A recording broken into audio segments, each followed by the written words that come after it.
ಈ ಒಂದು ಎಲ್ಲಿ ಇದರ ರೋಗ ಬಾಧೆ ಇರುತ್ತೆ ಅಲ್ಲಿ ನಾವು ಸಾವಯವ ಕೃಷಿಯಲ್ಲೂ ಕೂಡ ರಾಗಿನ ನಾವು ಬೆಳಿಬೋದು ಮತ್ತು ಉತ್ತಮ. ನಮಸ್ಕಾರ, ತಮ್ಮ ಪರಿಚಯ? ನಾನು ಡಾಕ್ಟರ್ ರವೀಂದ್ರ ಅಂದ್ಬಿಟ್ಟು, ನಾನು ಅಖಿಲ ಭಾರತ ಸುಸಂಘಟಿತ ಕಿರುಧಾನ್ಯ ಪ್ರಯೋಜನೆ ವಲಯ ಕೃಷಿ ಸಂಶೋಧನಾ ಕೇಂದ್ರ VC ಫಾರ್ಮ್ ಮಂಡ್ಯ, ಇಲ್ಲಿ ನಾನು ಸಸ್ಯ ರೋಗಶಾಸ್ತ್ರಜ್ಞನಾಗಿ ಕೆಲಸವನ್ನು ನಾನು ಮಾಡ್ತಾ ಇದ್ದೇನೆ. ಇಲ್ಲಿ ಮುಖ್ಯವಾಗಿ ನಾವು ಈ ಕೃಷಿ ಮೇಳದಲ್ಲಿ ರಾಗಿಯಲ್ಲಿ ಮತ್ತು ಇತರೆ ಒಂದು ಕಿರುಧಾನ್ಯಗಳಲ್ಲಿ ಬರ್ತಕ್ಕಂತಹ ಮುಖ್ಯವಾದ ಒಂದು ರೋಗಗಳು ಮತ್ತು ಅದರ ರೋಗದ ಒಂದು ಲಕ್ಷಣಗಳು ಯಾವ ರೀತಿ ಇರುತ್ತೆ ಮತ್ತು ಅದನ್ನು ನಿರ್ವಹಣೆಯನ್ನು ನಾವು ಯಾವ ರೀತಿ ನಾವು ಜೈವಿಕವಾಗಿ ಯಾವ ರೀತಿ ಮಾಡಬೇಕು ಮತ್ತು ರಾಸಾಯನಿಕಗಳು ಅಂದರೆ ಒಂದು ಏನು ರೋಗಗಳು ಬರುತ್ತೆ ಅದಕ್ಕೆ ಶಿಲೀಂಧ್ರನಾಶಕಗಳಾಗಲಿ ದುಂಡಾಣುನಾಶಕಗಳು ಈ ರೀತಿ ಇತರೆ ಒಂದು ರಾಸಾಯನಿಕಗಳನ್ನ ಉಪಯೋಗಿಸಿ ನಾವು ಯಾವ ರೀತಿ ಅದನ್ನು ನಾವು ನಿರ್ವಹಣೆ ಮಾಡೋದ್ರ ಬಗ್ಗೆ ಸಾಕಷ್ಟು ಒಂದು ಪ್ರಾತ್ಯಕ್ಷಿಕೆಗಳನ್ನ ನಾವು ಇಲ್ಲಿ ರೈತರಿಗೋಸ್ಕರ ನಾವು ಇಲ್ಲಿ ಮಾಡಿದ್ದೇವೆ.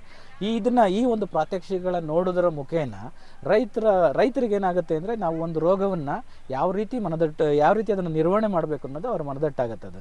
ಅದನ್ನು ಅವರ ಜಮೀನುಗಳಲ್ಲಿ ಬಂದಂಥ ರೋಗವನ್ನು ಗುರುತಿಸಿ ಅದಕ್ಕೆ ಸೂಕ್ತವಾದ ಒಂದು ನಿರ್ವಹಣೆಯನ್ನು ತಗೋಬಹುದು. ಇಲ್ಲಿ ನಾವು ಪ್ರಿವೆನ್ಷನ್ ಬಗ್ಗೆನೂ ಸ್ವಲ್ಪ ಹೇಳಿ ಸರ್. ಹಾಗೇನೆ ಯಾವ ವಿಷಯದ ಇದೇ ರೋಗಗಳನ್ನ ಬರ್ದೇದಂಗೆ ಹೆಂಗೆ ತಡೆಗಟ್ಟೋದು ಅಂತ. ಈಗ ನಾನು ರೋಗ ಅಂದ್ರೆ ಮುಖ್ಯವಾಗಿ ಅದರ ತಡೆಗಟ್ಟೋದ್ರ ಜೊತೆಗೆ ಮುಖ್ಯವಾಗಿ ನಾವು ಈ ರಾಗಿ ಒಂದು ಬೆಳೆಯಲ್ಲಿ ಯಾವ್ಯಾವ ಒಂದು ರೋಗಗಳು ಬರುತ್ತೆ ಅಂತ ಮೊದಲು ನಾವು ತಿಳ್ಕೊಬೇಕಾಗುತ್ತೆ.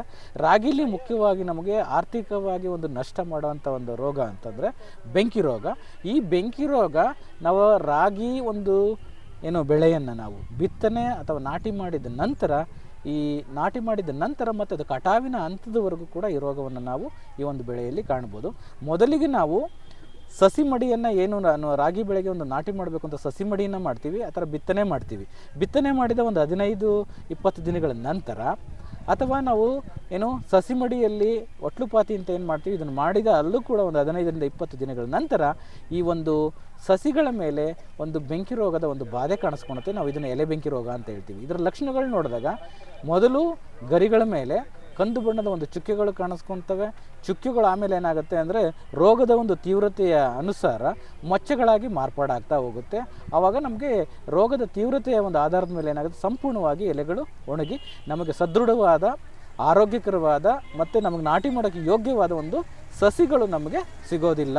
ಹಾಗಾಗಿ ಈ ಒಂದು ರೋಗವನ್ನು ನಾವು ಹತೋಟಿ ಮಾಡೋದ್ರಿಂದ ಒಂದು ಸದೃಢವಾದ ಉತ್ತಮ ಒಂದು ಗುಣಮಟ್ಟದ ಸಸಿಗಳನ್ನ ನಾವು ನಾಟಿ ಮಾಡೋಕ್ಕೆ ನಾವು ಪಡಿಬೋದು. ಇಲ್ಲಿ ನೋಡ್ತಾ ಇರ್ಬೋದು ನೀವು, ಇಲ್ಲಿ ನಾವು ಈ ಒಂದು ರಾಗಿ ಬೆಳೆಯ ಒಂದು ಸಸಿ ಮಡಿಯನ್ನು ನಾವು ಮಾಡಿದ್ದೇವೆ.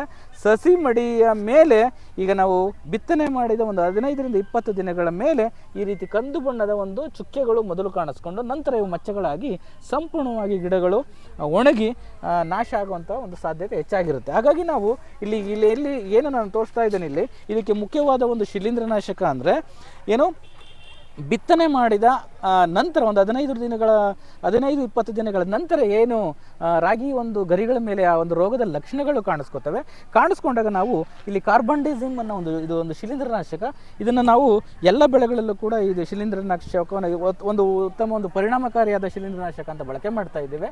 ಈ ಒಂದು ಶಿಲೀಂಧ್ರನಾಶಕವನ್ನು ಪ್ರತಿ ಲೀಟರ್ ನೀರಿಗೆ ನಾವು 0.5 ಗ್ರಾಮ್ ಅಂದರೆ ಅರ್ಧ ಗ್ರಾಮ್ನಷ್ಟು ಇದರ ಒಂದು ಪುಡಿಯನ್ನು ನಾವು ಬೆರೆಸಿ ಸರಿಯಾಗಿ ಮಿಶ್ರಣ ಮಾಡಿ ನಾವು ಒಂದು ಸಸಿ ಮಡಿಯ ಮೇಲೆ ನಾವು ಸಿಂಪಡಣೆ ಮಾಡಿದ್ದೆ ಆದಲ್ಲಿ ಈ ರೋಗ ಸಂಪೂರ್ಣವಾಗಿ ಪರಿಣಾಮಕಾರಿಯಾಗಿ ಇದನ್ನು ನಿರ್ವಹಣೆ ಮಾಡಿ ನಾವು ಉತ್ತಮವಾದ ಒಂದು ಗುಣಮಟ್ಟದ ಆರೋಗ್ಯಕರವಾದ ಒಂದು ಸಸಿಗಳನ್ನ ನಾವು ನಾಟಿಗೆ ನಾವು ಪಡ್ಕೋಬೋದು. ಅದೇ ರೀತಿ ಈ ಒಂದು ಸಸಿಗಳನ್ನ ನಾವು ಬಿತ್ತನೆ ನಾಟಿಗೆ ನಾವು ಇದನ್ನು ಕಿತ್ತ ನಂತರ ಅಂದರೆ ಇದನ್ನು ಸಸಿ ಮಡಿ ನಾವೇನು ಮಾಡ್ತೀವಿ ಅಂದರೆ 20 ದಿನಗಳ ನಂತರ ನಾವು ಸಸಿ ಮಡಿಯಲ್ಲೇ ನಾವು ಈ ರಾಗಿಯನ್ನು ನಾವು ಸಸಿ ಮಡಿಯಲ್ಲಿ ನಾವು ಬೆಳೆಸ್ತೀವಿ. ನಂತರ ಅದನ್ನು 20 ದಿನಗಳ ನಂತರ ಆ ಒಂದು ಸಸಿಗಳನ್ನ ಕಿತ್ಬಿಟ್ಟು ಏನು ಮಾಡ್ತೀವಿ, ಮುಖ್ಯ ಒಂದು ತಾಕಿಗೆ ನಾವು ಈ ರೀತಿ ನಾಟಿಯನ್ನು ಮಾಡ್ತೀವಿ. ನಾಟಿ ಮಾಡಬೇಕಾದ್ರೆ ನಾವು 1 ಅಡಿ ಒಂದು ಸಾಲುಗಳಲ್ಲಿ ಈ ಒಂದು ರಾಗಿ ಒಂದು ಬೆಳೆಯನ್ನು ನಾಟಿ ಮಾಡ್ತೇವೆ. ಇಲ್ಲೂ ಕೂಡ ನಾವು ನಾಟಿ ಮಾಡಿದ ಒಂದು 15-20 ದಿನಗಳ ಒಂದು ಸಮಯದಲ್ಲಿ ಏನಾಗುತ್ತೆ, ಈ ರಾಗಿ ಒಂದು ಬೆಳೆಯ ಮೇಲೆ ಇಲ್ಲೂ ಕೂಡ ನಾವು ಬೆಂಕಿ ರೋಗದ ಒಂದು ಬಾಧೆಯನ್ನು ನೋಡ್ಬೋದು. ಇಲ್ಲಿ ನೀವು ಗರಿಗಳ ಮೇಲೆ ನೋಡ್ತಾ ಇರ್ಬೋದು, ನೀವು ಇಲ್ಲಿ ನೋಡಿ ರೀತಿ ಒಂದು ಕಂದು ಬಣ್ಣದ ಮಚ್ಚೆಗಳು ಇಲ್ಲೂ ಕೂಡ ನಾವು ನಾಟಿ ಮಾಡಿದ 15-20 ದಿನಗಳ ಅಂತರದಲ್ಲಿ ಈ ರೋಗದ ಒಂದು ಬಾಧೆ ಶುರುವಾಗುತ್ತೆ. ಇಲ್ಲೂ ಕೂಡ ರೋಗದ ತೀವ್ರತೆಯ ಅನುಸಾರ ಏನಾಗುತ್ತೆ, ರಾಗಿ ಒಂದು ಗರಿಗಳು ಒಣಗ್ತಾ ಹೋಗುತ್ತೆ. ಹಾಗಾಗಿ ನಮಗೆ ಒಂದು ಉತ್ತಮವಾದ ಒಂದು ಇಳುವರಿ ಪಡೆಯುವಲ್ಲಿ ನಾವು ಸಫಲರಾಗಲ್ಲ. ಹಾಗಾಗಿ ಇಲ್ಲೂ ಕೂಡ ನಾವು ಈ ಒಂದು ಬೆಳೆಯನ್ನು ನಾವು ರೋಗ ಕಂಡ ಈ ಬೆಳೆಯಲ್ಲಿ ನಾವು ರೋಗ ಕಂಡ ಕೂಡಲೇ ನಾವು ಏನು ಮಾಡಬೇಕು ಅಂದರೆ ಇಲ್ಲೂ ಕೂಡ ಈಗಾಗಲೇ ನಾನು ಏನು ಹೇಳಿದೆ, ಕಾರ್ಬನ್ಡೇಸಿಮ್ ಒಂದು ಶಿಲೀಂಧ್ರನಾಶಕ.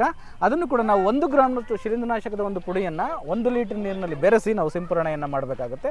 ಆಗ ಸಂಪೂರ್ಣವಾಗಿ ಇಲ್ಲಿ ಮುಖ್ಯ ಒಂದು ಟ್ಯಾಕ್ಟರಲ್ಲಿ ಬರ್ತಕ್ಕಂಥ ಒಂದು ಎಲೆ ಬೆಂಕಿ ರೋಗವನ್ನು ನಾವು ಪರಿಣಾಮಕಾರಿಯಾಗಿ ಹತೋಟಿ ಮಾಡ್ಬೋದು.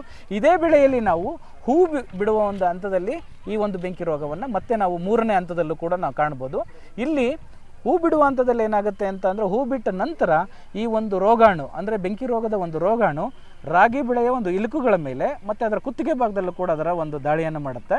ಬೆಂಕಿ ರೋಗ ಅಂದರೆ ಅದು ಫಸ್ಟ್ ಅದು ರೋಗಾಣು ಬಂದು ಇಲುಕುಗು ಮೇಲೆ ಕೂತ್ಕೊಂಡಾಗ ಏನಾಗುತ್ತೆ, ಇಲ್ಲಿಂದ ಅದು ಆ ಒಂದು ಶಿಲೀಂಧ್ರ ಬೆಳೆಯೋಕ್ಕೆ ಪ್ರಾರಂಭ ಆಗ್ತದೆ. ಮತ್ತು ನಾವು ಈ ಒಂದು ಹಂತದಲ್ಲಿ ಸಿಂಪರಣೆಯನ್ನು ಮಾಡಿದಾಗ ನಾವು ಶಿಲೀಂಧ್ರನಾಶಕವನ್ನು ಇದು ಇಲ್ಲಿಗೇನೆ ನಿಂತೋಗುತ್ತೆ ಬೆಳೆಯೋದು. ಇಲ್ಲಾಂದ್ರೆ ನಾವು ಯಾವುದೇ ಥರದ ಶಿಲೀಂಧ್ರನಾಶಕವನ್ನು ನಾವು ಸಿಂಪರಣೆ ಮಾಡಲಿಲ್ಲ ಅಂದಾಗ ಏನಾಗುತ್ತೆ, ಇದು ಇಲ್ಲಿಂದ ಬೆಳ್ಕೊಂಡು ಇಲ್ಲಿವರೆಗೂ ಸಂಪೂರ್ಣವಾಗಿ ಇಲುಕು ಜೋಳ್ಳಾಗ್ತದೆ ಒಣಗಿ. ಹಂಗಾಗಿ ಇಲ್ಲೂ ಕೂಡ ನಾವು ಇಲುಕಲ್ಲಿ ಇರ್ತಕ್ಕಂಥ 4 ರಿಂದ 5 ಇಲುಕಲ್ಲಿ 2 ರಿಂದ 3 ಇಲುಕು ನಿಮ್ಗೆ ಒಣಗಿದ್ರೆ ಅಲ್ಲಿಗೆ ನಿಮ್ಗೆ ಶೇಕಡ 40 ರಿಂದ 50 ಭಾಗ ನಷ್ಟ ಆಗುತ್ತೆ.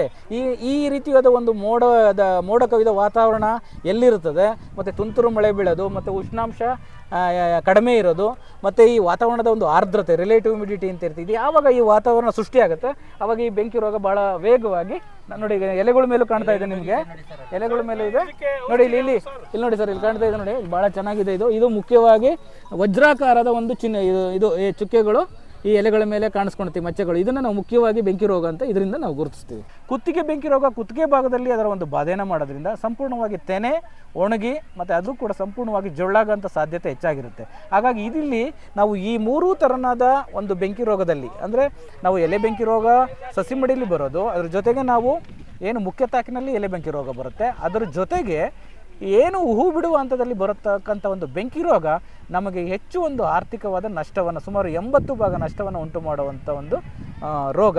ಈ ರೋಗವನ್ನು ಕೂಡ ನಾವು ಇಲ್ಲಿ ಹತೋಟಿ ಮಾಡಬೇಕು ಅಂದರೆ ಸರಿಯಾದ ಸಮಯಕ್ಕೆ ಸಿಂಪರಣೆ ಮಾಡೋದು ಬಹಳ ಮುಖ್ಯ ಆಗುತ್ತೆ. ಯಾಕೆ ಅಲ್ಲಿ ಎಲೆ ಬೆಂಕಿ ರೋಗ ಮತ್ತು ಎಲೆ ಬೆಂಕಿ ರೋಗಕ್ಕೆ ನಾವು ಎಲೆಗಳ ಮೇಲೆ ಸಿಂಪರಣೆ ಮಾಡ್ತೀವಿ, ಬಟ್ ಕುತ್ತಿಗೆ ಮತ್ತು ಇಲುಕಿ ಬೆಂಕಿ ರೋಗಕ್ಕೆ ನಾವೇನು ಮಾಡಬೇಕು, ಹೂ ಬಿಟ್ಟ ನಂತರ ನಾವು ಸಿಂಪರಣೆಯನ್ನು ಮಾಡಬೇಕಾಗತ್ತೆ. ಅಂದರೆ ಒಡೆ ಸುಮಾರು ಶೇಕಡ 5 ರಿಂದ 10% ಹೊರಗಡೆ ಒಡೆ ಬಂದ ನಂತರ ನಾವು ಈ ಸಿಂಪರಣೆಯನ್ನು ಕೈಗೊಳ್ಳಬೇಕು. ಇಲ್ಲೂ ಕೂಡ ನಾವು ಈ ಕಾರ್ಬನ್ಡೇಸಿಮ್ ಅನ್ನೋ ಒಂದು ಶಿಲೀಂಧ್ರನಾಶಕವನ್ನು ಪ್ರತಿ ಒಂದು ಲೀಟರ್ ನೀರಿಗೆ 1 ಗ್ರಾಮ್ನಂತೆ ಬೆರೆಸಿ ನಾವು ಸಿಂಪರಣೆ ಮಾಡೋದ್ರಿಂದ ಈ ಒಂದು ಇಲುಕು ಮತ್ತು ಕುತ್ತಿಗೆ ಬೆಂಕಿ ರೋಗದ ಒಂದು ಬಾಧೆಯನ್ನು ನಾವು ಕಡಿಮೆ ಮಾಡಿಕೊಂಡು ಸಾಕಷ್ಟು ಈಗ ಸುಮಾರು 50 ರಿಂದ 60 ಭಾಗ ಒಂದು ಇಳುವರಿನ ಒಂದು ಹೆಚ್ಚಳವನ್ನು ಮಾಡ್ಕೋಬೋದು. ಇಲ್ಲಾಂದರೆ ನಾವು ಏನಾದರೂ ಇದನ್ನು ನಿರ್ವಹಣೆ ಮಾಡಲಿಲ್ಲ ಅಂತ ಅಂದಾಗ ಸಂಪೂರ್ಣವಾಗಿ ಏನಾಗುತ್ತೆ, ನಮಗೆ ನಷ್ಟ ಹೆಚ್ಚಾಗುತ್ತೆ. ಯಾಕೆ ಈ ಒಂದು ರೋಗವನ್ನು ನಾವು ಹತೋಟಿ ಮಾಡಬೇಕು ಅಂತಂದರೆ, ಈ ರೋಗವನ್ನು ಈ ರೋಗ ಎಲ್ಲ ಕಡೆಯಲ್ಲೂ ಬರೋದಿಲ್ಲ. ಎಲ್ಲಿ ಈ ರೋಗ ನಿರೋಧಕ ಅಲ್ಲದ ಒಂದು ತಳಿಗಳನ್ನ ನಾವು ಬಳಕೆ ಮಾಡಿರ್ತೇವೆ, ಎಲ್ಲಿ ಒಂದು ಸ್ಥಳೀಯವಾದ ಒಂದು ತಳಿಗಳನ್ನ ಬಳಕೆ ಮಾಡಿರ್ತೇವೆ, ಯಾವ ಒಂದು ವಾತಾವರಣ ಈ ಒಂದು ಬೆಂಕಿ ರೋಗಕ್ಕೆ ಸೂಕ್ತವಾಗಿರುತ್ತೆ, ಅಂದರೆ ಮೋಡ ಕವಿದ ವಾತಾವರಣ ಇರ್ಬೋದು, ಅಂದರೆ ಉಷ್ಣಾಂಶ ಕಡಿಮೆ ಇರ್ಬೋದು, ಈ ವಾತಾವರಣದ ಒಂದು ಆರ್ದ್ರತೆ ಹೆಚ್ಚಾಗಿದ್ದು, ಎಲ್ಲಿ ನಾವು ಒಂದು ಸ್ಥಳೀಯವಾದ ತಳಿಗಳು ಇಲ್ಲ ರೋಗ ನಿರೋಧಕತೆ ಇಲ್ಲದ ಒಂದು ತಳಿಗಳನ್ನ ನಾವು ಎಲ್ಲಿ ಬಳಕೆ ಮಾಡಿರ್ತೀವಿ, ಅಲ್ಲಿ ಈ ರೋಗದ ಒಂದು ಬಾಧೆ ಹೆಚ್ಚಾಗಿರುತ್ತೆ. ಅಲ್ಲಿ ನಾವು ಈ ನಿರ್ವಹಣಾ ಕ್ರಮಗಳನ್ನ ತಗೋಬೇಕು. ನಿರ್ವಹಣಾ ಕ್ರಮಗಳನ್ನ ನಾವು ಬೇಡ ಅದು ಹೆಚ್ಚಾಗಿ ಅಂತಂದರೆ ಎಲ್ಲಿ ನಾವು ಏನು ರಾಸಾಯನಿಕಗಳ ಬಳಕೆ ಮಾಡೋದಿಲ್ಲ, ನಾವು ಹೆಚ್ಚು ಒಂದು ದುಡ್ಡನ್ನು ಖರ್ಚು ಮಾಡೋದಿಲ್ಲ, ಆ ಒಂದು ಸಮಯದಲ್ಲಿ ನಾವು ರೋಗ ನಿರೋಧಕತೆ ಇರುವಂಥ ತಳಿಗಳನ್ನ ನಾವು ಏನು ನಮ್ಮ ಒಂದು ತಜ್ಞರ ಒಂದು ಮಾಹಿತಿಯನ್ನು ಪಡೆದು ಅವರ ಮಾಹಿತಿಯ ಮೇರೆಗೆ ನಾವು ಉತ್ತಮವಾದ ಈ ಒಂದು ಬೆಂಕಿ ರೋಗಕ್ಕೆ ರೋಗ ನಿರೋಧಕತೆ ಇರುವಂಥ ಒಂದು ತಳಿಗಳನ್ನ ತಂದು ಬಳಕೆ ಮಾಡಿದ್ದೆ. ಅದಲ್ಲಿ ಎಕ್ಸಾಂಪಲ್ ಯಾಕೆ ಸರ್? ಮುಖ್ಯವಾಗಿ ನಾವು ಈ ಒಂದು ವಲಯ ಕೃಷಿ ಸಂಶೋಧನಾ ಕೇಂದ್ರದಲ್ಲಿ ಸಾಕಷ್ಟು ಒಂದು ಈಗ ಆಲ್ರೆಡಿ ನಾವು ಸುಮಾರು ವರ್ಷಗಳಿಂದ ನಾವು ರಾಗಿ ತಳಿಗಳನ್ನ ನಾವು ಬಿಡುಗಡೆ ಮಾಡಿದ್ದೇವೆ. ಅದರಲ್ಲಿ ಮುಖ್ಯವಾಗಿ ಇತ್ತೀಚೆಗೆ ಒಂದು ಬಿಡುಗಡೆ ಆದಂತಹ KMR 630, KMR 316, KMR 340 ಮತ್ತು KMR 204 ಈ ಒಂದು 4 ರಾಗಿ ತಳಿಗಳು ಕೂಡ ಈ ಒಂದು ಏನು ರಾಗಿಯಲ್ಲಿ ಬರ್ತಕ್ಕಂತಹ ಎಲೆ ಬೆಂಕಿ ರೋಗ ಮತ್ತು ಅದರ ಜೊತೆಗೆ ಹೆಚ್ಚು ಒಂದು ಆರ್ಥಿಕ ನಷ್ಟವನ್ನು ತರ್ತಕ್ಕಂತಹ ಕುತ್ತಿಗೆ ಮತ್ತು ಇಲುಕು ಬೆಂಕಿ ರೋಗ ಈ ಒಂದು ರೋಗಗಳಿಗೆ ಸಂಪೂರ್ಣವಾಗಿ ನಿರೋಧಕತೆಯನ್ನು ಹೊಂದಿರುವಂಥದ್ದನ್ನ ನಾವು ಈಗಾಗಲೇ ದೃಢಪಡಿಸಿದ್ದೇವೆ. ಮತ್ತು ರೈತರು ಕೂಡ ಸಾಕಷ್ಟು ಈಗ ಈ ಒಂದು ರಾಗಿ ತಳಿಗಳನ್ನ ಬೆಳೀತಾ ಇದ್ದಾರೆ. ಬಹಳ ಬೇಡಿಕೆಯನ್ನು ಕೂಡ ಈ ಒಂದು ತಳಿಗಳಿಗೆ ಹೆಚ್ಚಾಗ್ತಾ ಇದೆ. ಸೊ ಜೈವಿಕ ನಿಯಂತ್ರಣದ ಬಗ್ಗೆ ಸ್ವಲ್ಪ ಹೇಳಿ. ಜೈವಿಕ ನಿಯಂತ್ರಣ ಈ ಒಂದು ರಾಗಿ ಬೆಳೆಯಲ್ಲಿ ಬರ್ತಕ್ಕಂಥ ರೋಗಗಳ ಮೇಲೆ ನೋಡಿದಾಗ ನಾವು ಮುಖ್ಯವಾಗಿ ಈ ರಾಗಿಲಿ ಈ ಎಲೆ ಬೆಂಕಿ ರೋಗ ಅಂತ ಏನು ಹೇಳಿದೆ ಮತ್ತು ಕುತ್ತಿಗೆ ಇಲುಕು ಬೆಂಕಿ ರೋಗ ಈ ರೋಗಗಳನ್ನ ಬಿಟ್ಟು ಮಣ್ಣು ಜನ್ಯ ಅಂದರೆ ಮಣ್ಣಲ್ಲೇ ಹುಡ್ತಕ್ಕಂಥ ಒಂದು ಶಿಲೀಂಧ್ರ, ಇದನ್ನು ಸ್ಕ್ಲಿರೋಶಿಯಂ ರಾಲ್ಫ್ಸೈ ಅಂತ ಹೇಳ್ತೀವಿ. ಈ ಒಂದು ರೋಗಾಣು ಈ ರೋಗಾಣುವಿನಿಂದ ಏನಾಗುತ್ತೆ ಅಂದರೆ ಮಣ್ಣಿನಲ್ಲಿ ಇದು ರೋಗಾಣು ಇರೋದ್ರಿಂದ ರಾಗಿ ಬೆಳೆಯನ್ನು ನಾವು ಬಿತ್ತನೆ ಮಾಡಿದ ಅಥವಾ ನಾಟಿ ಮಾಡಿದ ಸುಮಾರು 15-20 ದಿನಗಳ ನಂತರ ಅಂದರೆ ಈ ತೆಂಡೆ ಒಡೆಯುವ ಹಂತದಲ್ಲಿ ಏನಾಗುತ್ತೆ ಈ ಬುಡಕೊಳೆ ರೋಗದ ಒಂದು ಬಾಧೆ ಇಲ್ಲಿ ನೋಡ್ಬೋದು ನೀವು. ಈ ಬುಡಕೊಳ ರೋಗದ ಒಂದು ಬಾಧೆ ರಾಗಿಯಲ್ಲಿ ಕಾಣಿಸ್ಕೊಳ್ತಿದೆ. ಈ ಒಂದು ಬಾಧೆ ಬಂದಾಗ ಏನಾಗುತ್ತೆ ಅಂದರೆ ರಾಗಿ ಬುಡದಲ್ಲಿ ನೀವು ನೋಡ್ತಾ ಇರ್ಬೋದು, ಇಲ್ಲಿ ಬುಡದ ಒಂದು ಭಾಗ ಕೊಳೆಯೋಕ್ಕೆ ಪ್ರಾರಂಭ ಆಗುತ್ತೆ. ಮತ್ತು ಆ ಶಿಲೀಂಧ್ರದ ಒಂದು ಬೀಜ ಕಣಗಳನ್ನು ನೀವು ಕೂಡ ಇಲ್ಲಿ ನೋಡ್ಬೋದು. ಬಿಳಿಯಾಗಿ ಮತ್ತು ಕಂದು ಬಣ್ಣದ ಒಂದು ಚುಕ್ಕೆ ಏನು ಒಂದು ಬೀಜ ಕಣಗಳಿರುತ್ತೆ, ಈ ಬೀಜ ಕಣಗಳು ಇಲ್ಲಿ ಉತ್ಪತ್ತಿಯಾಗುತ್ತೆ. ಮತ್ತು ರಾಗಿ ಒಂದು ಕಾಂಡ ಕೊಳೆಯುತ್ತೆ. ಕೊಳೆತಾದ ಮೇಲೆ ಬರ್ತಕ್ಕಂಥ ಒಂದು ಆ ತೆನೆನೂ ಕೂಡ ಜೊಳ್ಳಾಗ ಸಾಧ್ಯತೆ ಹೆಚ್ಚಾಗಿರುತ್ತೆ. ಹಾಗಾಗಿ ಇಲ್ಲೂ ಕೂಡ ಹೆಚ್ಚಾದ ಒಂದು ಆರ್ಥಿಕ ಒಂದು ನಷ್ಟ ನಮ್ಗೆ ಉಂಟಾಗುತ್ತೆ. ಇದು ಮಣ್ಣುಜನ್ಯ ಆಗಿರೋದ್ರಿಂದ ನಾವೇನಾಗುತ್ತೆ, ಇಲ್ಲಿ ಯಾವುದೇ ಥರದ ಒಂದು ರಾಸಾಯನಿಕಗಳನ್ನ ನಾವು ಬಳಕೆ ಮಾಡಿದ್ರೆ ರೈತನಿಗೆ ಖರ್ಚು ಜಾಸ್ತಿ ಆಗ್ತದೆ ಮತ್ತು ಆದಾಯ ಮತ್ತು ಇಳುವರಿಯ ಪ್ರಮಾಣ ಕಡಿಮೆ. ಆದಾಯ ಕಡಿಮೆ ಆಗುತ್ತೆ, ಖರ್ಚು ಜಾಸ್ತಿ ಆಗುತ್ತೆ. ಆಮೇಲೆ ಮಣ್ಣಿನ ಒಂದು ಫಲವತ್ತತೆಯೂ ಕೂಡ ಫಲವತ್ತತೆಯ ಮೇಲೆ ಮಣ್ಣಿನ ಒಂದು ಆರೋಗ್ಯದ ಮೇಲೆ ಕೂಡ ಈ ಒಂದು ನಮ್ಮ ಒಂದು ಶಿಲೀಂಧ್ರನಾಶಕಗಳು ಒಂದು ಬೇರೆ ಕೆಟ್ಟ ಒಂದು ಪರಿಣಾಮವನ್ನು ಬೀರೋದ್ರಿಂದ ನಾವೇನು ಮಾಡಿದ್ದೀವಿ, ಈ ಒಂದು ರೋಗಕ್ಕೆ ಸಂಪೂರ್ಣವಾಗಿ ಒಂದು ಜೈವಿಕ ಹತೋಟಿನ ಯಾವ ರೀತಿ ಮಾಡಬೇಕು ಅಂತ ನಾವು ಈಗಾಗಲೇ ಒಂದು ಸಂಶೋಧನೆಯ ಮುಖಾಂತರ ಈ ಒಂದು ರೋಗಕ್ಕೆ ಒಂದು ನಿರ್ವಹಣಾ ಕ್ರಮವನ್ನು ಕೂಡ ನಾವು ಈಗಾಗಲೇ ಶಿಫಾರಸು ಮಾಡಿದ್ದೀವಿ. ಅದರಲ್ಲಿ ಮುಖ್ಯವಾಗಿ ಈ ಒಂದು ರಾಗಿನ ನಾವು ನಾಟಿಗೆ ಮೊದಲು ಟ್ರೈಕೋಡರ್ಮಾ ಮತ್ತು ಸೂಡೋಮೋನಾಸ್ ಈ ಜೈವಿಕ ಜೀವಾಣುಗಳನ್ನ ನಾವು ನೀರಿನಲ್ಲಿ ಬೆರೆಸಿ ಈ ಒಂದು ಕಿತ್ತಂಥ ಒಂದು ಸಸಿ ಮಡಿಯಿಂದ ಕಿತ್ತಂಥ ಒಂದು ಈ ಸಸಿಗಳ ಬೇರುಗಳನ್ನ ಆ ಒಂದು ದ್ರಾವಣದಲ್ಲಿ ಅಂದರೆ ಟ್ರೈಕೋಡರ್ಮಾ ಸೂಡೋಮೋನಾಸ್ ಈ ಒಂದು ಜೈವಿಕ ಜೀವಾಣುಗಳ ದ್ರಾವಣದಲ್ಲಿ ಅದನ್ನು ಒಂದು ಅರ್ಧ ಗಂಟೆಗಳ ಕಾಲ ಅದ್ದಿ ನಂತರ ನಾಟಿಯನ್ನು ತಗೊಳ್ಳೋದು. ನಾಟಿ ಮಾಡೋಕ್ಕೆ ಮೊದಲು ಇದೇ ಒಂದು ಜೀವಾಣುಗಳ ಟ್ರೈಕೋಡರ್ಮಾ ಆಗಿರ್ಬೋದು, ಸೂಡೋಮೋನಾಸ್ ಈ ಜೀವಾಣುಗಳನ್ನು ನಾವೇನು ಮಾಡೋದು, ಕಳಿತ ಒಂದು ಕೊಟ್ಟಿಗೆ ಗೊಬ್ಬರದೊಡದಲ್ಲಿ ಅದನ್ನು ಮಿಶ್ರಣ ಮಾಡಿ ಸುಮಾರು 15-20 ದಿನಗಳ ಕಾಲ ಅದನ್ನು ನಾವು ವೃದ್ಧಿ ಮಾಡಬೇಕಾಗತ್ತೆ. ವೃದ್ಧಿ ಮಾಡಿದಂತಹ ಒಂದು ಗೊಬ್ಬರದ ಜೊತೆ ವೃದ್ಧಿ ಮಾಡಿದಂತಹ ಜೀವಾಣುಗಳನ್ನ ನಾವು ನಾಟಿಗೆ ಮೊದಲು ಅಂದರೆ ಇಲ್ಲಿ ಬೇರಿನ ಉಪಚಾರ ಮಾಡಿರ್ತೇವೆ ಈ ಸಸಿಗಳನ್ನ ನಾಟಿಗೆ ಮೊದಲು ಆ ಸಾಲುಗಳಲ್ಲಿ ಆ ವೃದ್ಧಿ ಮಾಡಿದಂಥ ಜೈವಿಕ ಜೀವಾಣುಗಳನ್ನು ನಾವು ಸಾಲಿನಲ್ಲಿ ಬೆರೆಸಿ ಸಾಲಿನಲ್ಲಿ ಹಾಕಿ ನಂತರ ಈ ಒಂದು ನಾಟಿ ಕಾರ್ಯಕ್ರಮವನ್ನು ನಾವು ಮಾಡಿದಾಗ ಈ ಮಣ್ಣುಜನ್ಯ ಒಂದು ರೋಗಾಣು ಇರುತ್ತೆ, ಇದು ನಮ್ಮ ಒಂದು ರಾಗಿಯ ಒಂದು ಬುಡದಲ್ಲಿ ಬಂದು ಅದರ ಒಂದು ಬಾಧೆಯನ್ನು ಮಾಡೋದು ಕಡಿಮೆ ಆಗುತ್ತೆ. ಸಂಪೂರ್ಣವಾಗಿ ಇದನ್ನು ನಿಯಂತ್ರಣ ನಾವು ಜೈವಿಕವಾಗಿ ಮಾಡ್ಬೋದು. ಈ ಒಂದು ಎಲ್ಲಿ ಇದರ ರೋಗ ಬಾಧೆ ಇರುತ್ತೆ ಅಲ್ಲಿ ನಾವು ಸಾವಯವ ಕೃಷಿಯಲ್ಲೂ ಕೂಡ ರಾಗಿನ ನಾವು ಬೆಳಿಬೋದು ಮತ್ತು ಉತ್ತಮವಾದ ಒಂದು ಆದಾಯನ ನಾವು ಪಡ್ಕೋಬೋದು. ನನ್ನ ಒಂದು ಮೊಬೈಲ್ ಸಂಖ್ಯೆ 848403899 ಈ ಒಂದು ನನಗೆ ಈ ಮೊಬೈಲ್ ಸಂಖ್ಯೆಗೆ ನೀವು ಯಾವಾಗಲೂ ಕೂಡ ಈ ಯಾವುದೇ ಒಂದು ರಾಗಿಲಿ ಬರ್ತಕ್ಕಂಥ ಮತ್ತು ಇತರ ಕಿರುಧಾನ್ಯಗಳಲ್ಲಿ ಬೆಳೆಗಳಲ್ಲಿ ಬರ್ತಕ್ಕಂಥ ರೋಗ ಮತ್ತು ಅದರ ನಿರ್ವಹಣೆ ಬಗ್ಗೆ ನೀವು ಮಾಹಿತಿಯನ್ನು ಪಡ್ಕೋಬೋದು. Thank you sir. Thank you.